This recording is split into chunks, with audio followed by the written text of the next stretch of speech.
আসসালামু আলাইকুম। আজকে আমি আপনাদেরকে যে ভিডিওটা দিচ্ছি এটা হচ্ছে লিঙ্গবান বা লিঙ্গ নষ্ট করা। এটা একটা নিষিদ্ধ কিতাবের তন্ত্র। যদি এই কিতাব কারো প্রয়োজন হয় আমাদের থেকে নিতে পারেন। লিঙ্গবান প্রয়োগের ফলে তার লিঙ্গ নষ্ট হয়ে যাবে। এটা পুরুষ নারী উভয়ের উপর প্রয়োগ করা যায়। যারা খারাপ কাজ করে, পরকীয়া করে বা অনেক পুরুষের সাথে বা অনেক নারীর সাথে সম্পর্ক করে তাদের উপর এই বানটা নর্মালি প্রয়োগ করা হয়। অন্যভাবে প্রয়োগ করলে গুণাগার হবেন।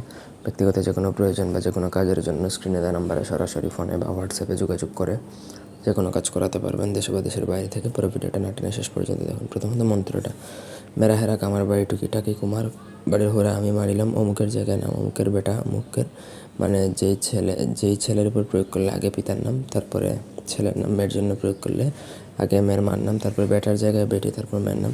লিঙ্গের গোড়া নদীতে জোয়ার বিলিতে আমি মাটি মাটি আমি দিলাম আবার অমুকের জায়গায় তার নাম। লিঙ্গের আসমানের ঠাটা যদি আমার এই মন্ত্র লড়ে ঈশ্বর মহাদেবের জটা ছড়ি ভূমিতে পড়ে দোহাই নরসিংহের দোহাই নরসিংহের দোহাই নরসিংহের।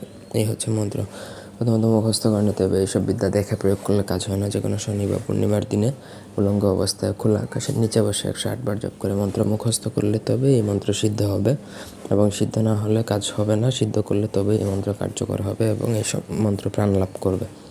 তারপর আপনি যে কোনো খাবারের উপরে এই মন্ত্র প্রয়োগ করা যায়। যে কোনো খাবার আপনাকে শ্মশানে নিয়ে চলে যেতে হবে, তারপর উলঙ্গ অবস্থায় সেই খাবারটা আপনার বাঁ হাতের তালুর মধ্যে রেখে এই মন্ত্র একবার পড়বেন নাম সহকারে, একটা ফু। এইভাবে 108 বার পরে 108টা ফু দিয়ে বাড়িতে চলে আসবেন। অভিমন্ত্রিত সেই খাবারটা কোনোভাবে ছলে বলে কলে কৌশলে যদি কাঙ্ক্ষিত সেই ব্যক্তিকে যার উপর মন্ত্র প্রয়োগ করছেন তাকে যদি খাইয়ে দিতে পারেন, তাহলে ওই দিন থেকেই তার কিন্তু লিঙ্গ নষ্ট হয়ে যাবে, অকেজ হয়ে যাবে। ওই লিঙ্গ দ্বারা সে প্রস্রাব করতে পারবে ঠিকই, কিন্তু কোনো রকম শারীরিক কাজ করতে আর পারবে না। ধন্যবাদ।